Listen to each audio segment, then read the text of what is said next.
Where's Emily's $2 million? That was the question my husband, Mark, threw straight at my parents on my 27th birthday. No toast, no small talk, just those 7 words, sharp as a knife, cutting through the music and laughter of the most expensive restaurant in Chicago. The chandeliers glittered above us, forks clattered onto plates, and for a second, it felt like the entire city held its breath. My mom's hand froze midair, her wine glass trembling. My dad's face drained of color. And me, I just sat there, stunned, my heart hammering so loudly, I swore everyone could hear it. $2 million? What money? I should tell you who I am. My name is Emily Carter. I grew up believing I was the independent one, the daughter who never asked for help. I went to art school because I loved design, and I fought my way through late-night classes and side jobs. When I graduated at 23, I carried nearly $70,000 in student loans. I remember clutching the diploma with shaking hands, hoping maybe my parents would finally step in, offer me a safety net, maybe help me cover rent for a few months. Instead, they smiled, handed me a copy of a Dave Ramsey book and said, "Struggle builds character, sweetheart. You'll thank us one day." So I moved into a cramped 2-bedroom apartment in Chicago with my best friend, Olivia.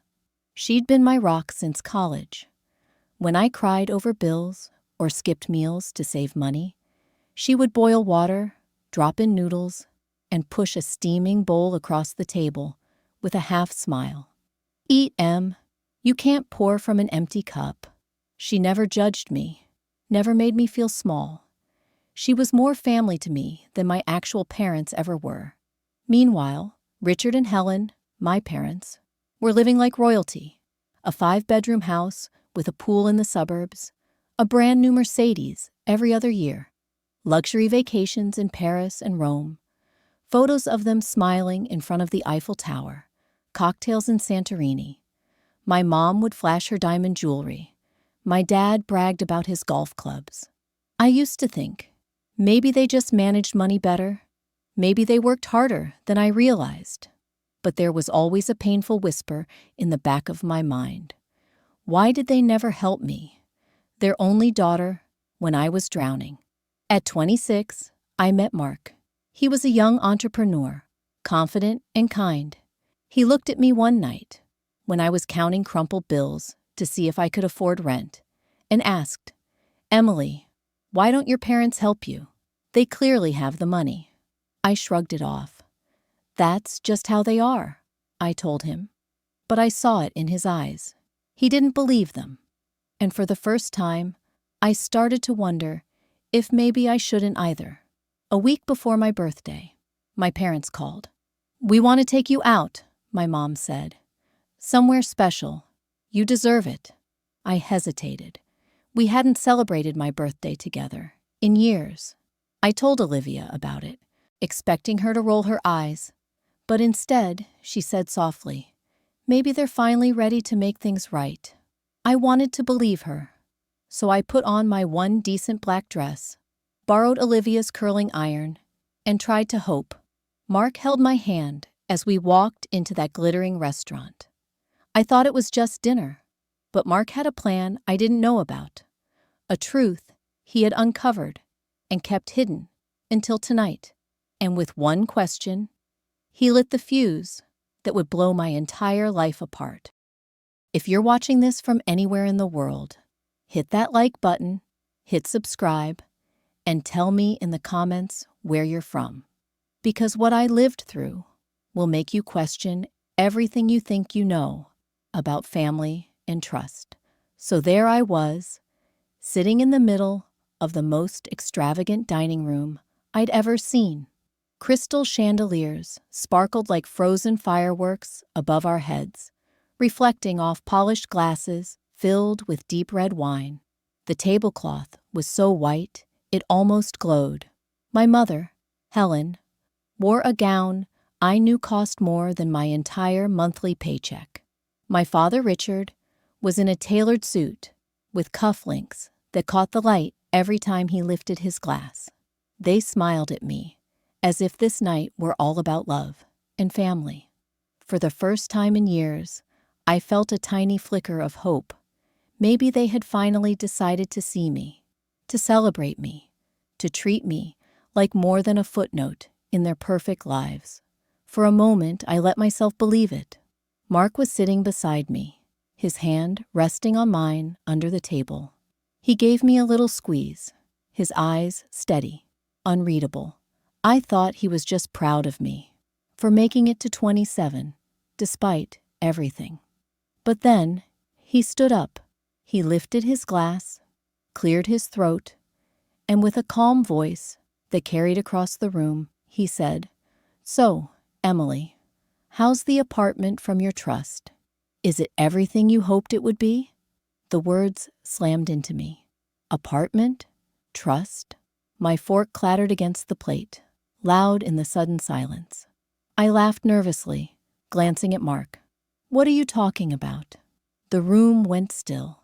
Conversations around us died mid-sentence. I could feel every pair of eyes turning in our direction.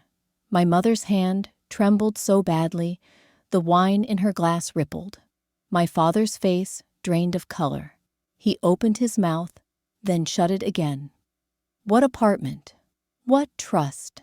I asked, my voice thin, almost breaking. Mark's jaw tightened. He reached into his leather briefcase and pulled out a thick stack of documents bound neatly together. He placed it on the center of the table with a quiet thud. The sound echoed louder than any birthday song could. "I think it's time the truth came out," he said, his eyes locked on my parents. "Because Emily deserves to know." My chest tightened. My palms were sweating. I didn't understand what was happening, but something deep inside me whispered that this moment, this question, wasn't just a mistake or a misunderstanding. It was deliberate. It was the beginning of something I wasn't ready for, but couldn't run from anymore. I looked at my parents, my mother's lips pressed into a thin, bloodless line. My father's eyes darted around the restaurant, as if searching for an escape. And then I realized they weren't shocked at Mark's words. They were terrified. The air in that glittering room grew heavy, almost suffocating. I could hear my heartbeat pounding in my ears. My birthday cake sat untouched, candles still flickering in silence. Guests around us were whispering, phones half raised, capturing the moment. I wanted to ask Mark what he was doing, but the look on his face stopped me. He wasn't bluffing. He knew something I had been denied my entire life. And as I stared at the thick folder resting between the champagne glasses and the plates of half-eaten steak, a chill ran down my spine. My husband had just opened a door I never knew existed. This wasn't a birthday dinner anymore. This was an ambush, and whatever truth was hiding in those papers, I knew it was about to change everything I thought I knew about my family. Mark slid the folder closer to me, but his eyes never left my parents. "Emily," he said, his voice calm but sharp, "when you were born, your grandfather set up a $2 million trust fund in your name. Your parents were named the trustees. They were supposed to manage it for your education, your health, your future, and hand everything over when you turned 25. That was 2 years ago. Did you ever receive it?"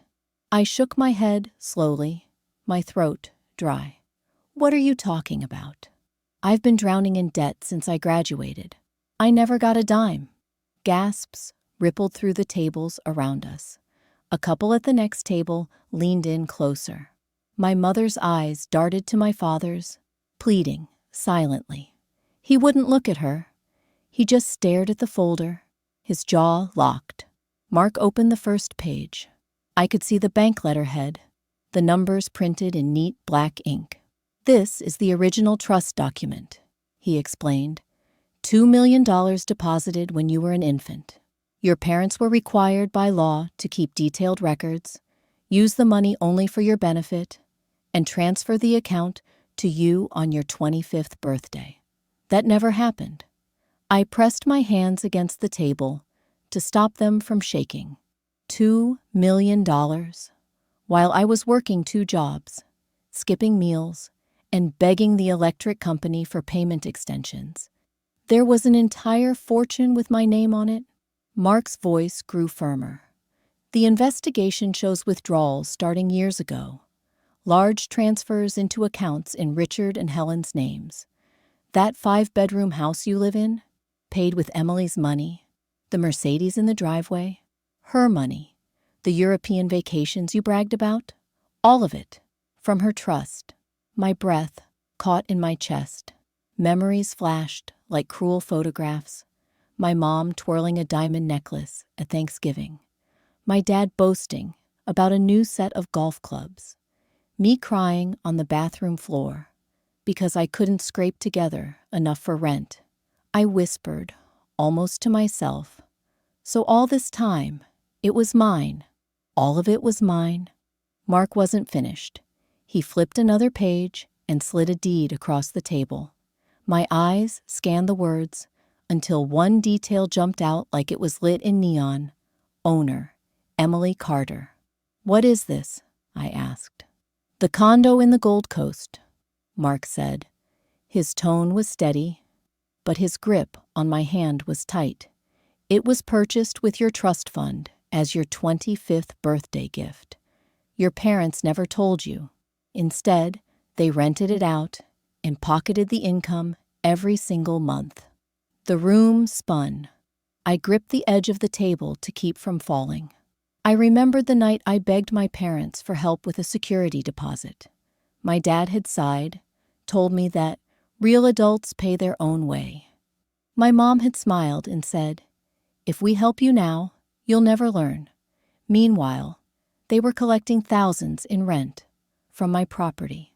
I looked at my parents, desperate, for them to deny it, to tell me this was some awful mistake. But they just sat there, silent, pale, exposed. Tears blurred my vision, but beneath the hurt, something else was rising, slow and fierce. Anger. Mark closed the folder with a sharp snap. Emily deserves the truth, and tonight, you're going to give it to her.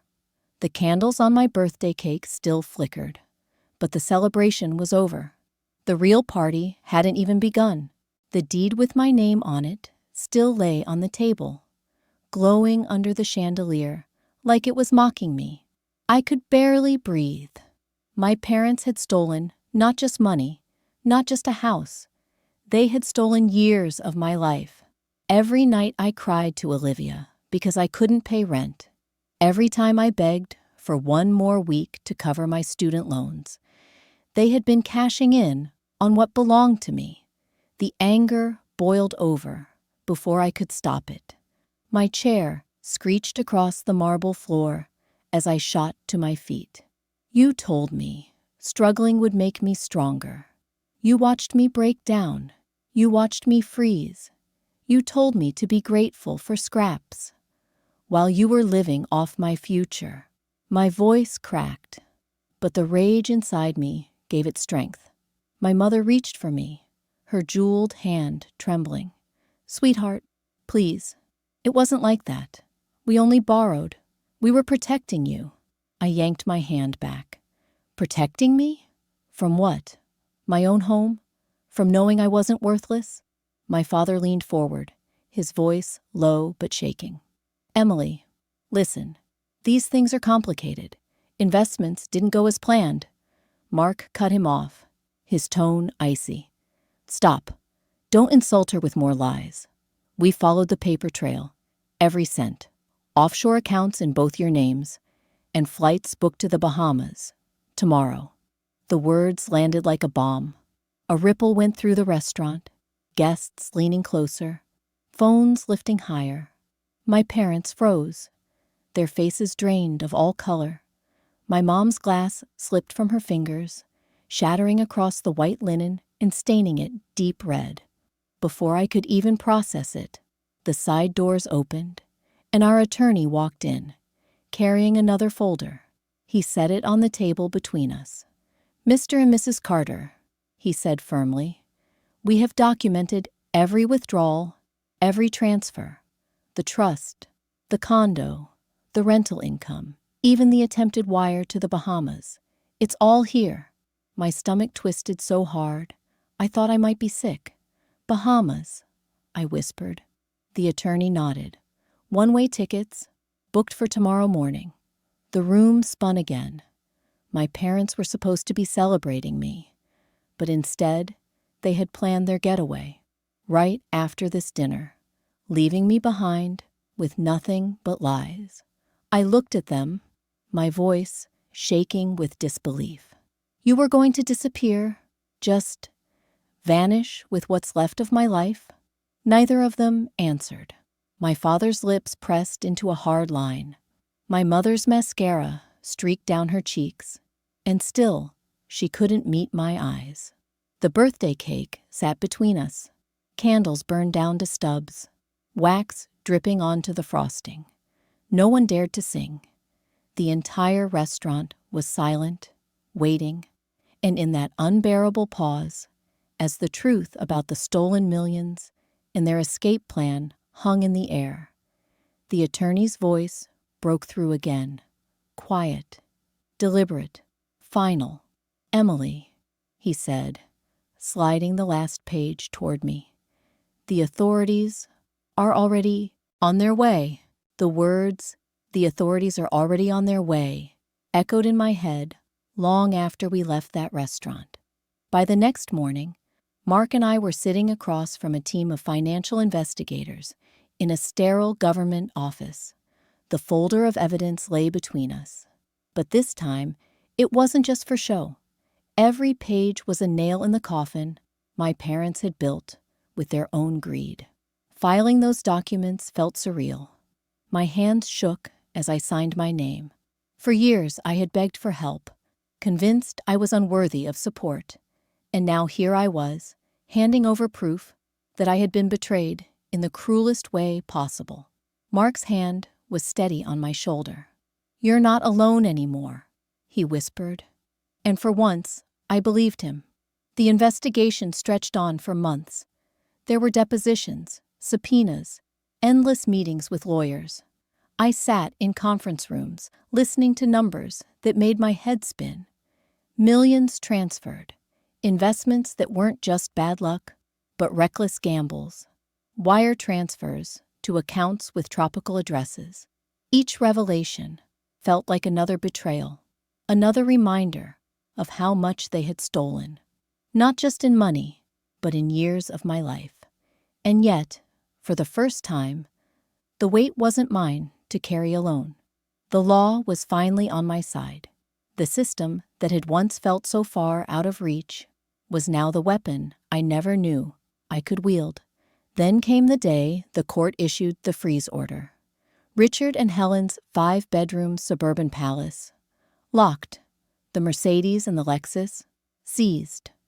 My mother's jewelry collection, the one she used to flaunt at every family gathering, bagged, cataloged, and hauled away. And the biggest blow of all, the Gold Coast condo. I'll never forget the first time I stepped into that place. The key turned in the lock, and the door swung open onto gleaming hardwood floors and a wall of glass overlooking Lake Michigan. The view alone stole my breath. Sunlight poured across white marble countertops, stainless steel appliances gleamed, and the space smelled faintly of fresh paint and ocean air. I walked through slowly, my heels clicking against the floor, fingertips brushing along the edges of furniture I hadn't chosen, but that technically had always belonged to me. My throat tightened. "This," I whispered, tears stinging my eyes. "This should have been mine 2 years ago." Mark stood behind me, silent, giving me the space to feel it all. I sank down on the couch, my hands covering my face. I could still remember sitting in my old apartment with Olivia, the heat turned off to save money, wrapping ourselves in blankets and laughing just to keep from crying. And now here I was, surrounded by everything I'd been denied, realizing how different my life could have been. When the forensic accountants finished their work, they presented the final numbers. My trust, once worth over $2 million, should have grown far beyond that by now. But after years of siphoning, after reckless spending and failed investments, only about $2.5 million remained. $2.5 million. To anyone else, it was life-changing. To me, it was a cruel reminder of what had been lost. I should have had so much more. But at least now, for the first time, the money was mine. I sat in the empty condo that night, staring out at the lights of the city, reflecting on the lake. Relief, anger, grief, they all swirled inside me. I had taken back a piece of my life, but I couldn't shake the question that burned in my chest. What price would my parents pay for stealing the rest? The courthouse smelled of coffee and cold marble. I had walked into plenty of intimidating rooms during the investigation, but this one felt heavier. The wooden benches, the flags at the front, the stern faces of strangers. It was all so final. Richard and Helen sat at the defendant's table, but they barely looked like the parents I remembered. My father's once polished hair had turned gray at the edges. His shoulders slumped as though carrying weights he could no longer bear. My mother's flawless makeup couldn't hide the hollowness in her cheeks or the tremor in her hands. They looked small, fragile, nothing like the glamorous, invincible couple they had spent years pretending to be. The prosecutor stood, voice clipped and steady, listing every charge: financial fraud, embezzlement, breach of fiduciary duty. When he said the words, recommended prison sentence, I felt my stomach twist. A part of me wanted to nod, to say yes, lock them away, let them feel what it's like to lose everything. But another part, the part that still remembered being tucked into bed as a child, or watching Saturday morning cartoons with Dad on the couch, ached so badly, I thought it might tear me in half. Then it was my turn to speak. My legs trembled as I walked to the stand, but my voice came out stronger than I expected. I was supposed to inherit that trust when I turned 25. Instead, I was left drowning in debt, working 2 jobs, believing I was alone. My parents stole my future, and they lied to my face every single day. I paused, my throat tightening. But I don't want them behind bars. I don't want revenge. I want justice. I want accountability.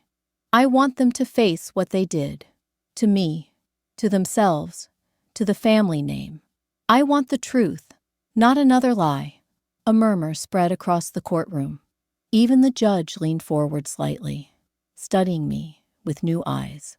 After a long silence, the gavel came down. The verdict was clear. Guilty, but instead of prison, the court granted probation, 5 years of supervision, mandatory financial counseling, and a legally binding repayment plan for the money still missing. It wasn't freedom. It wasn't prison. It was something in between. I should have felt relief, but all I felt was exhaustion. When the hearing ended, I watched my parents walk out, flanked by their lawyer. They looked nothing like the wealthy couple who used to strut into restaurants, demanding the best table. They were thinner, older, stripped of their power. Within weeks, they were forced to leave their mansion and move into a modest rental apartment. The Mercedes was gone. The jewelry was gone. The vacations, the parties, the admiration of their friends, gone. Outside the courthouse, Olivia slipped her arm through mine. She had been with me through every sleepless night of this trial, never once wavering. Her voice was soft but firm. Letting go isn't weakness, Em. It's choosing yourself. You chose to stop carrying their sins. That's power. I wanted to believe her, but deep inside, I still wrestled with doubt. Had I been too merciful? Should I have let the prosecutor lock them away for years? Then, 1 week later, an envelope slid under the door of my new condo. I picked it up, half expecting another desperate plea for money. My hands shook as I tore it open. Inside was a letter written in my mother's elegant cursive. "Emily," it began, "for the first time in our lives, we are not asking you for anything. We just want you to know we finally understand what we did to you, and we are sorry." I sat at the kitchen counter, the letter trembling in my hands. For the first time in months, tears spilled down my cheeks, not from anger, but from something far more complicated. And as I read their words again and again, I realized this story was far from over. Because forgiveness is never simple. The months after the trial felt like stepping out of a storm into an unfamiliar calm. For the first time in years, I wasn't chasing overdue bills or hiding final notices in drawers. Instead, Mark and I sat at the kitchen table of my new condo, sketching out something I never imagined I'd be able to create: a mentorship program for young designers who were just like me, talented, hungry, and terrified they'd never afford to chase their dreams. "This could be your real legacy," Mark said one night, spreading out a sheet of paper covered in notes. "Not what your parents tried to steal, but what you choose to build." I looked at him, my chest tight with gratitude. He didn't just want me to survive, he wanted me to thrive. Olivia agreed to manage the program. It felt right. She had been there when I was eating ramen and crying over bills, the one who kept me afloat when my own family let me sink. Watching her step into this role, seeing her eyes light up with purpose, made me realize how friendship can become the strongest kind of family. Then came the biggest surprise. One afternoon, I opened my door to find my cousin Natalie standing there. No designer sunglasses, no smug smile, just a nervous look I'd never seen on her face. "Emily," she began, twisting her hands, "I owe you an apology. I always thought you had it easy. I thought you were just pretending to be modest while hiding your wealth. I was jealous, but now I know the truth.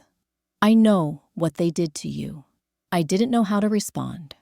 For years, she had flaunted her vacations and her shopping sprees, making me feel smaller every time. And now here she was, asking for forgiveness. She didn't just apologize. She offered to invest in the mentorship fund. "Let me help, not to make up for what they did, but because I want to be part of something real." For the first time in a long time, I smiled at her without bitterness. Maybe people could change. Maybe I wasn't as alone as I had believed. My career began to blossom too. At the design agency, I moved from junior projects to leading a team on a national rebranding campaign. My name was suddenly being mentioned in meetings where I used to sit quietly in the back. I wasn't just surviving anymore. I was building. Then came the press. My story had already leaked, twisted into headlines about betrayal and greed. When a journalist approached me after a design conference, microphone in hand, I braced myself. "Emily," she asked, "do you regret not sending your parents to prison?" The room went still. Cameras turned toward me.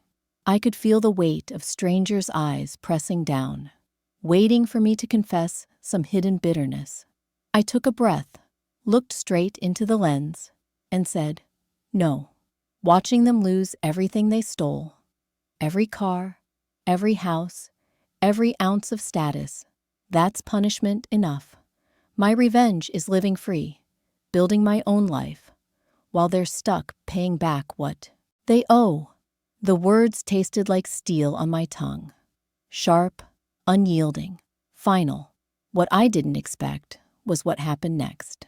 That single clip exploded across social media. Within hours, It was everywhere. Millions of views, thousands of comments. Some people called me inspiring. Others said I was weak for letting them escape prison. The debate grew louder, angrier, and more personal with every passing day.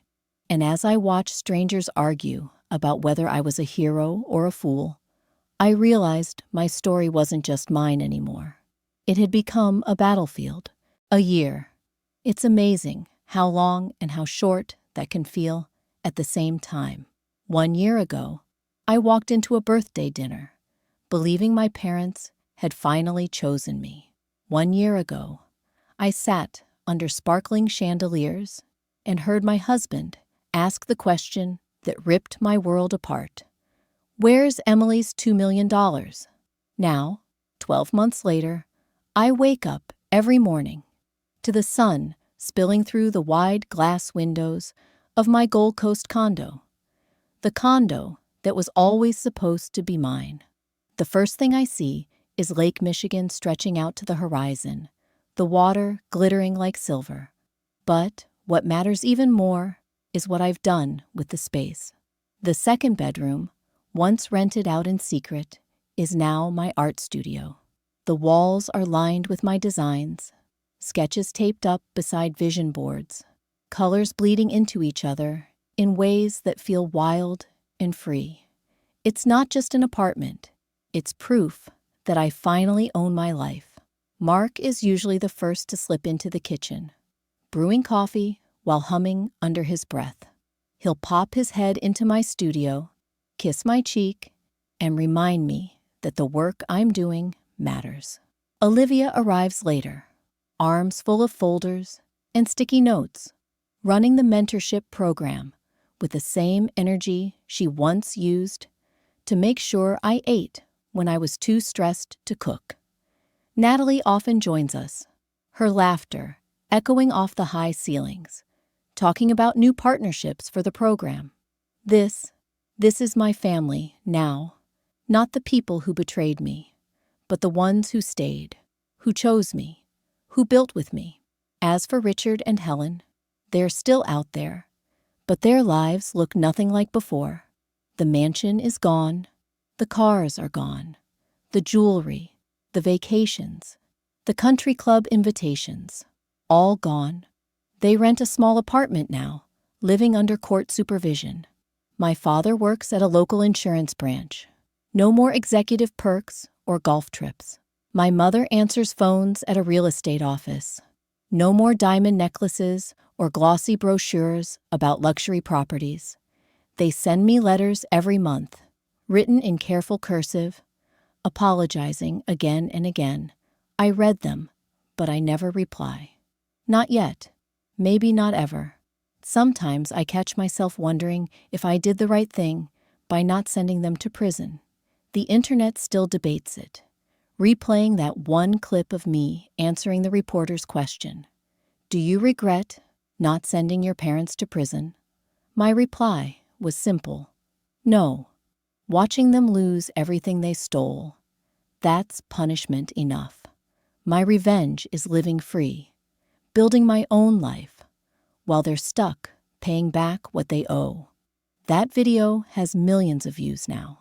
Some call me strong, others call me naive. But I've learned something important. People will always have opinions. They'll always tell you what you should have done.